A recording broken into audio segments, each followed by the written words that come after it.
Bien. Bueno, como me presentaron, yo soy Carolina Vicente, soy estudiante. Y primero saludar esta actividad, saludar que ya es el noveno foro de un juicio popular, un hecho más que significativo en este momento, porque si no es la palabra del pueblo quienes podemos expresar cuáles son las reales demandas que tenemos sobre nuestras espaldas, quién mejor, ¿no? Eh, También, bueno,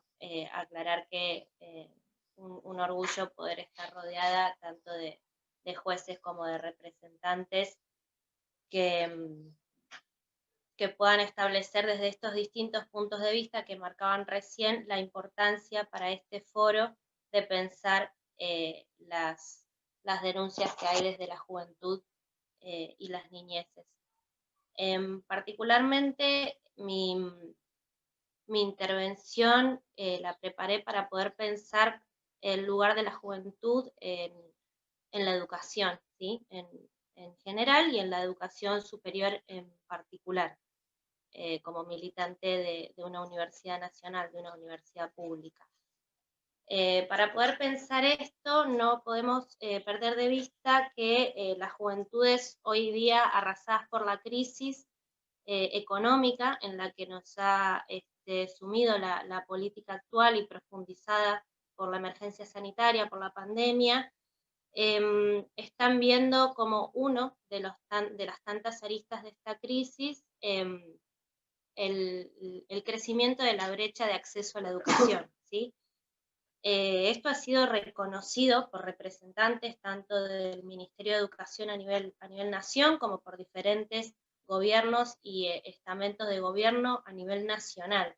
Digo, lo que se prometió como continuidad pedagógica alrededor de la conectividad, enseñanza virtual, establecimiento de nuevas herramientas a distancia y demás, ya con el breve tiempo que implicó la implementación de esta enseñanza, da cuenta que son cada vez más los sectores de la juventud y de las niñeces que están quedando afuera de la educación, ¿sí? Esto tiene que ver con la falta de condiciones mínimas para poder garantizar los ingresos en las familias de todo nuestro país para poder acceder a los dispositivos o a la conectividad de Internet para acceder a lo que demanda la educación hoy en día, ¿sí? Ni que hablar que es una brecha que se abre en función también de la falta total de acceso a las necesidades básicas de los hogares de nuestro país. Para pensar esto, creo que es fundamental volver a las lecturas, a los análisis que, por ejemplo, en este año se ha hecho por parte de diferentes estamentos de gobierno en conjunto con UNICEF, que para cuando termine el 2020 habrá 1,2 millones de pobres más entre niños, niñas y adolescentes en nuestro país, ¿sí? Estamos hablando de un gran margen de la población de infancias, adolescentes, que van a estar bajo la línea de pobreza y eso tiene un impacto directo sobre el acceso a la educación, particularmente con la emergencia sanitaria y la necesidad de un ingreso mayor para poder garantizar los recursos de Internet y pedagógicos necesarios, y que también promete a futuro un alza en la tasa de abandono y de deserción escolar, universitaria y terciaria en general, ¿sí? Digo, es un impacto que al quedar bajo la línea de pobreza no va a depender de que la educación sea virtual o no, va a depender de cómo esas familias pueden afrontar el hecho de poder enviar a sus jóvenes y a sus niños y niñas a la educación formal en Argentina.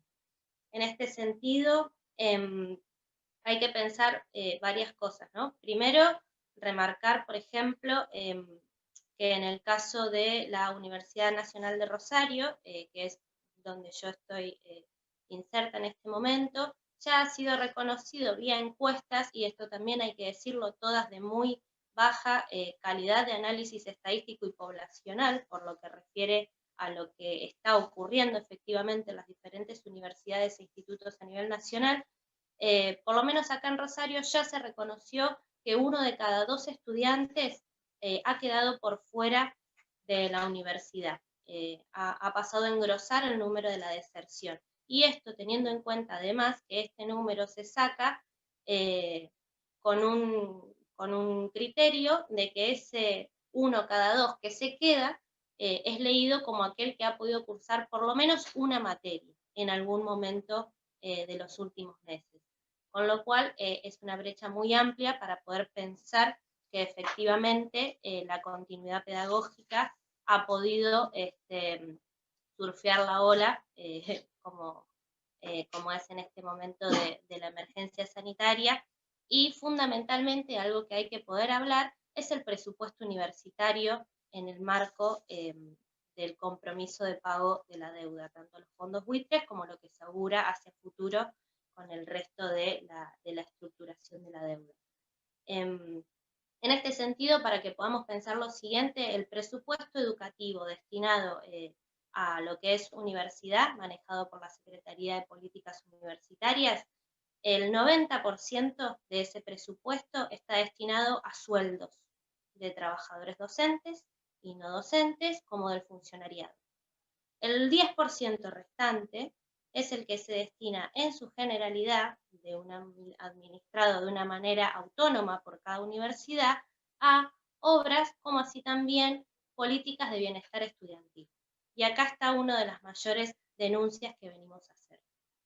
Si el presupuesto se ve afectado, como lo es y lo ha sido en cada año donde los compromisos de pago a la deuda o las tomas de nueva deuda para poder saldar la deuda interna en Argentina se ven afectados, hay un porcentaje mucho mayor que recae sobre el recorte directo a lo que son las políticas de permanencia. En los últimos años, por ejemplo, el INDEC y diferentes organismos nacionales han leído cómo ha crecido los ingresos a las diferentes universidades, de que hay una mayor oferta, pero también han reconocido una tasa cada vez mayor de deserción, es decir, de la ineficacia de las políticas de permanencia que se han podido aplicar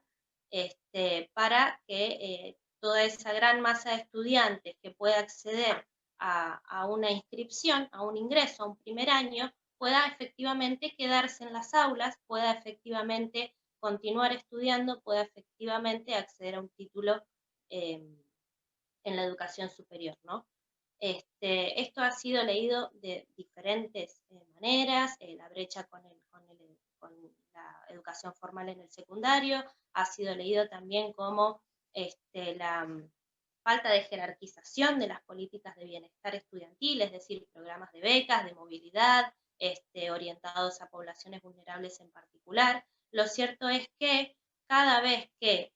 se vota el presupuesto universitario y dentro de eso,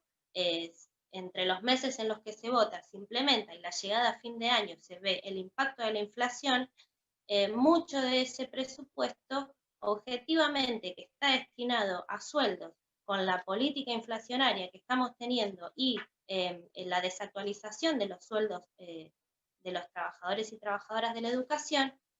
objetivamente queda desactualizado mucho antes desde que comiencen, por ejemplo, los años lectivos. En ese sentido, para poder pensar, voy tratando de cerrar la idea, algunas cuestiones que tienen que ver con cómo esto se vincula con la deuda, no solamente en el presupuesto, sino también en cómo se jerarquiza, por ejemplo, y algo que ya se ha visto con el Progresar el año pasado y que ya se prometió en el presupuesto 2021, es la jerarquización de programas que tienen un aliciente presupuestario en función del interés que puedan promover para el modelo productivo agroindustrial exportador de este momento. Con lo cual, ahí con mayor razón tenemos que poder pensar que no solamente estamos recurriendo a universidades cada vez más excluyentes y elitistas, producto de la cantidad de estudiantes que se pueden quedar, sino que además se le está dando prioridad desde el Ejecutivo a una financiación tanto pública como privada de aquellas que pueden engrosar una matriz productiva que tiene que ver con el mismo modelo que hoy estamos denunciando, no solo viene de la mano de monopolios multinacionales y otros tipos de empresas que tienen interés en nuestros recursos naturales, sino que además hay una competencia interna entre el presupuesto de las universidades en la presentación de programas que terminan inclinando la balanza para aquellas investigaciones y para aquella construcción de saber y de ciencia que tiene que ver con este modelo productivo de saqueo y que refuerza la dependencia de la Argentina y de su modelo educativo con futuros endeudamientos y futuros compromisos de pago que nunca van a poner en entredicho precisamente cómo se está construyendo la universidad y cuál es el sector que está accediendo a la Argentina. Así que para cerrar en esto, este tiempo fue como muy riguroso, qué difícil decir tantas cosas. Pero para cerrar, para poder pensar cuál es la sanción, digamos, que estamos pensando con respecto a los organismos internacionales financieros en general, es no solamente cortar todo tipo de pago, sino además exigir la salida inmediata de la inserción precisamente de estos sectores de las multinacionales y los monopolios en la educación superior.